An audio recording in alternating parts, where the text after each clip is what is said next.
अस्सलाम वालेकुम स्टूडेंट्स, आज हम पढ़ेंगे आपकी क्लास 5th की हिंदी मधुर बुक से पार्ट नंबर 7 बहू और बिल्ली। बच्चों ये चित्र देखो। इस चित्र में पंडित जी वर्षा करवाने के लिए मेंढकी का विवाह करवा रहे हैं। देखिए बारिश करवाने के लिए क्या हो रहा है, मेंढक और मेंढकी की शादी कराई जा रही है। आपको ये विश्वास लगता है या अंधविश्वास? आइए इसी तरह के अंधविश्वास की एक चित्रकथा पढ़ते हैं। एक सेठ के घर में एक नई नवेली बहू आई। नाम था उसका रूपा। रूपा नाम के अनुसार ही अत्यंत रूपवती थी।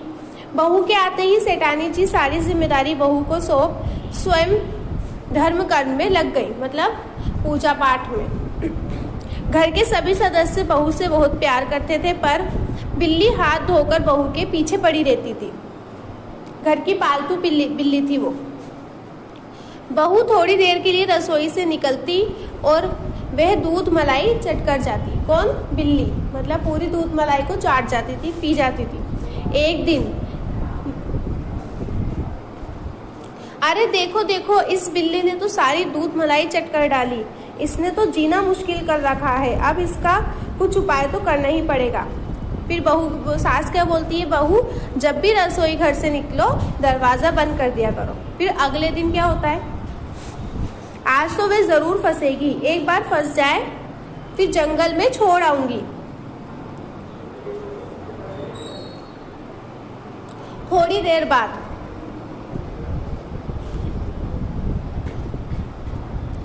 ये बिल्ली बहुत चालाक है।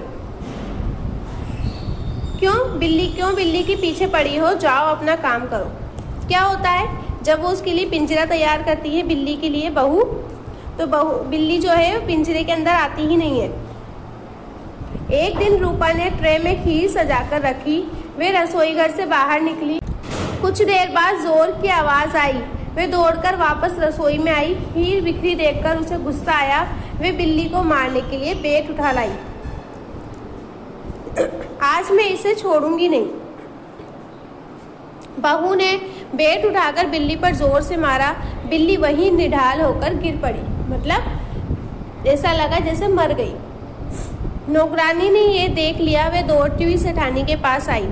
अम्मा अम्मा, गजब हो गया, बहू ने बिल्ली को मार दिया। सेठानी रोती चिल्लाती हुई आई। अरे ये क्या किया तुमने, बिल्ली को मार दिया। बिल्ली की हत्या और आदमी की हत्या बराबर होती है। फिर नौकरानी क्या बोलती है, अब इन्हें प्रायश्चित करना होगा। जब तक प्रायश्चित नहीं हो जाता बहू किसी चीज़ को हाथ नहीं लगा सकती। मतलब अंधविश्वास था उन लोगों के अंदर। सही कहा तुमने कमला, अब जा पंडित जी को बुला ला, वही इसका समाधान निकालेंगे। सेठानी जी दुखी मन से आंगन में बैठी थी। तभी नौकरानी के साथ पंडित जी आए। हरे राम, बहुत बुरा हुआ। बिल्ली की हत्या घोर नरक का विधान है। मतलब ऐसा करने वाला तो नरक में जाएगा। पंडित जी अब क्या होगा? सेठानी जी उन्हें बैठक में ले गई। पंडित जी सोफे पर बैठते हुए बोले, सेठानी जी चिंता की बात नहीं है, शास्त्र में इसका समाधान है। तो फिर जल्दी बताइए। 21 दिन का पाठ और 21 तोले की एक सोने की बिल्ली बनवाकर दान कीजिए। मतलब 21 दिन तो पूजा पाठ कराइए और 21 तोले की सोने की बिल्ली बनवाकर दान कीजिए। 21 तोला तो बहुत है पंडित जी, 1 तोले की बिल्ली से काम नहीं चलेगा। रुपया क्या बहू से बढ़कर है? चलिए छोड़िए, 11 तोला सोना बिल्ली बनवाने के लिए और 500 रुपये पूजन सामग्री के लिए दे दीजिए। अब तो जैसा नचाओगे नाचना ही पड़ेगा। पंडित जी मन ही मन प्रसन्न होते हुए तभी दौड़ती हुई नौकरानी आई। अम्मा अम्मा, बिल्ली तो उठकर भाग गई। ये तो चमत्कार हो गया। फिर पंडित जी बोलते हैं, ये कैसे हुआ?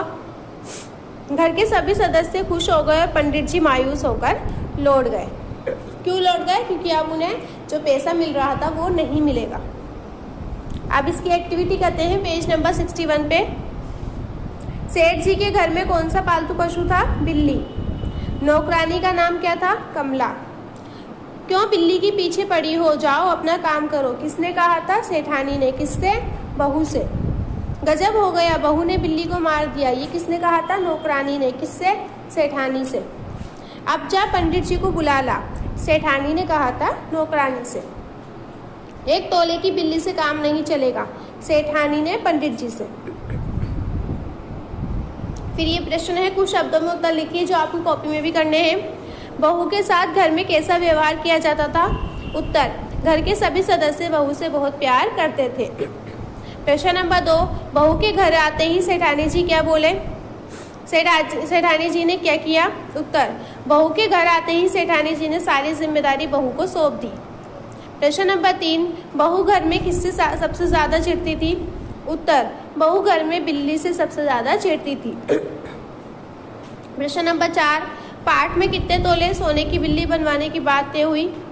उत्तर, पाठ में 11 तोले की बिल्ली बनवाने की बात हुई। कुछ वाक्यों में उत्तर लिखिए। रूपा ने क्या सोचकर पिंजरे में दूध मलाई रखी और उसका क्या परिणाम हुआ?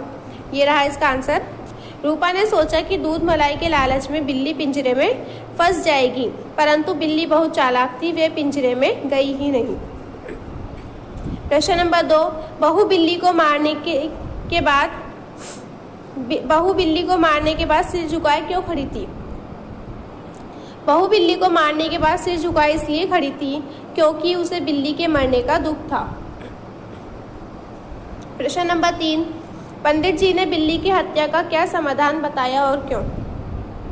पंडित जी ने समाधान के लिए 11 तोले सोने की बिल्ली का दान और पूजन करने की बात कही। इस प्रकार वे सेठानी के अंधविश्वास का लाभ उठाना चाहते थे। प्रश्न नंबर 4, बिल्ली के उठकर भागने पर कौन कौन खुश हुआ और कौन दुखी, कारण सहित लिखिए। बिल्ली के उठकर भागने पर घर के सभी सदस्य खुश हो गए क्योंकि उनके हजारों रुपए खर्च होने से बच गए, परंतु पंडित जी दुखी हुए क्योंकि उनके हजारों रुपए की कमाई होने का अवसर उनके हाथ से निकल गया। फिर है, आप में ये बताना है कि ये कौन सा लिंग है, स्त्रीलिंग है या पुल्लिंग है? बहू स्त्रीलिंग, सेठानी स्त्रीलिंग, नौकरानी स्त्रीलिंग, पंडित पुल्लिंग, सेठ पुल्लिंग, बिल्ली स्त्रीलिंग, आदमी पुल्लिंग, अम्मा स्त्रीलिंग।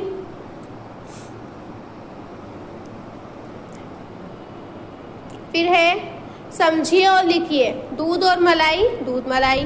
धर्म और कर्म, धर्म कर्म। डाक के लिए घर, डाकघर। ये क्या है? ये सारे सामासिक शब्द हैं। नाक और भो, नाक भो। पूजन के लिए सामग्री, पूजन सामग्री।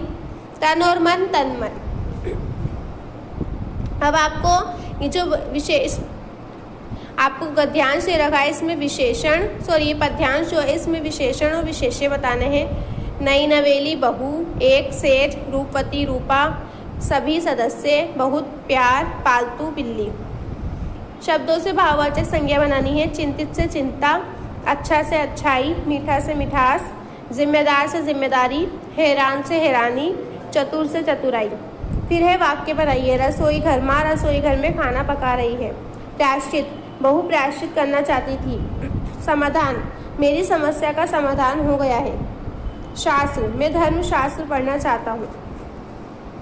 फिर है शब्दार्थ जो आपको सबसे पहले करने हैं। अत्यंत, बहुत अधिक, रूपवती, खूबसूरत, पालतू, घर में रहने वाले पशु पक्षी, मुश्किल, कठिन, निढाल, थक्कर, प्रायश्चित, पाप को दूर करने का विधान, विधान, प्रबंध, व्यवस्था, शास्त्र, धर्म ग्रंथ, समाधान, हल, सामग्री, सामान, हैरान, आश्चर्यजनक, बैठक, बैठने का कमरा। ठीक है, यह आप कीजिएगा। अल्लाह हाफिज़।